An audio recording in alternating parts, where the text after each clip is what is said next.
Doctor को धरती पर इंसान की शक्ल में भगवान का दर्जा दिया जाता है, लेकिन क्या कभी आपने सोचा है कि भगवान कभी शैतान से भी ज्यादा बेरहम हो सकता है?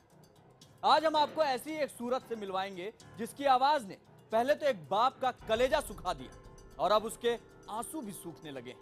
किस्सा आगरा के एक डॉक्टर का है। तड़पते बेटे के पिता की गुहार। अरे डॉक्टर साहब, हमारे 115 वाले हमारे मरीज को नहीं ले रहे हैं। दूसरी तरफ से आई सीनियर डॉक्टर की तसल्ली। क्यों नहीं ले रहे? मरते बेटे के बचने की जगी उम्मीद। अभी बात करा रहा हूँ, 1 मिनट में मैं बात कराता हूँ अभी आपसे। हाफता भागता गिरता पड़ता बेचारा किसी तरह पहुंचा जूनियर डॉक्टर के पास और फिर फोन में कैद हुई एक खौफनाक हकीकत।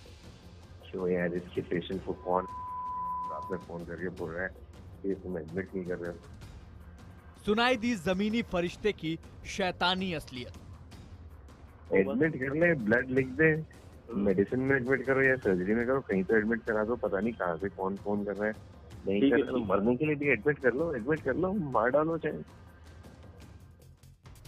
सुना आपने? यकीन नहीं हुआ होगा। जी हां, ये डॉक्टर की आवाज है। आगरा के सरोजनी नायडू मेडिकल कॉलेज के सर्जन की वो लापरवाह आवाज जो आपके भी होश उड़ा देगी। ये आवाज बेपरवाह है, लापरवाह है।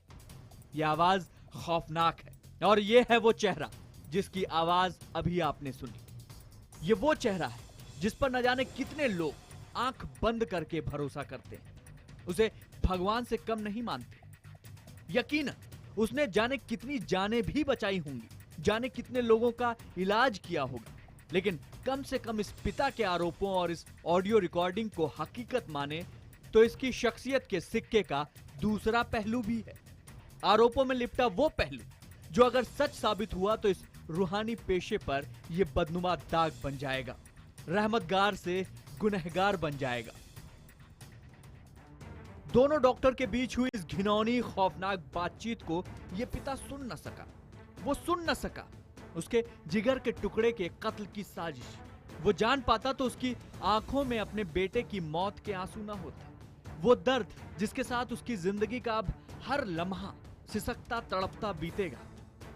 वक्त के साथ आंखें सूख जाएंगी, दर्द कमजोर पड़ जाएगा, लेकिन जब जब यादें करवट लेंगी तो हर बार इसे तोड़ देंगी। लेकिन वो सोचता भी कैसे? हमारी आपकी तरह उसने भी इस रूहानी पेशे पर भरोसा किया था, लेकिन उसे क्या पता था कि उसके बेटे की मौत की बिसात तो फोन पर ही बिछाई जा चुकी है। उसे क्या पता था कि इलाज के नाम पर वहां उसके साथ एक नाटक खेला जाएगा। दरअसल इसके बेटे को मौत ने नहीं बल्कि उसके भरोसे ने मार डाला है।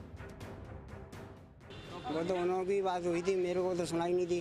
उन्होंने डॉक्टरों ने करी थी आपस में बात। मैंने रिकॉर्डिंग हमें वहाँ पे मिली। 3-4 बजे करीब मट्टी लगा रहे थे जब। दरअसल आगरा के ही रहने वाली टीकम का लड़का मुकेश लंबे समय से टीबी की बीमारी से जूझ रहा था। शुक्रवार को उसके पेट में जबरदस्त दर्द हुआ। घबराए घर वाले उसे अस्पताल लेकर आए, लेकिन सरकारी और टैक्स की तनख्वाह में पलने वाले और मरीजों के इलाज के जिम्मेदार पेशेवरों ने मुकेश की जान बचाने को तवज्जो देने की बजाय शुरू करवाई तीमारदारों की परेड। कल पेट में दर्द हुआ था लड़के के हमारे के, तो मैं उसको एसएल में ले गया रात को। तो वहाँ उससे मेडिकल वाले से कही मैंने इसको भर्ती कर लो, तो वो कह रहे ओटी में ले आओ, और ओटी वाले कह रहे कि मैं मेडिकल ले आओ।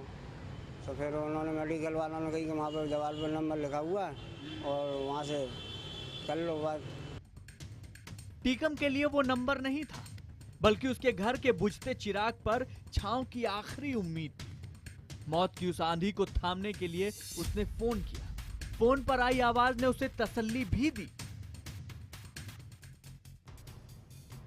मुकेश को टीबी एंड चेस्ट डिपार्टमेंट के अंडर भर्ती कर लिया गया, लेकिन उसकी तबीयत में सुधार होने की बजाय वो बिगड़ती चली गई।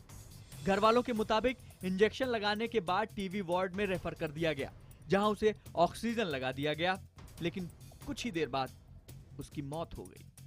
वक्त को कोसता ये पिता तो अपनी औलाद का अंतिम संस्कार करने निकला था, लेकिन तभी किसी ने फोन पर अपने आप हो गई ये रिकॉर्डिंग सुन ली, जिसके बाद सारी हकीकत खुलकर सामने आ गई।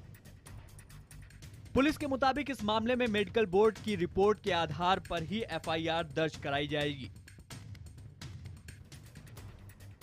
अपनी कैद हुई आवाज के बाद आरोपों के घेरे में आए डॉक्टर श्वेतांक अब चुप हैं और फिलहाल कोई जवाब नहीं दे रहा।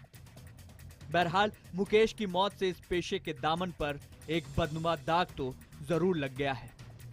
Bureau report IBN 7।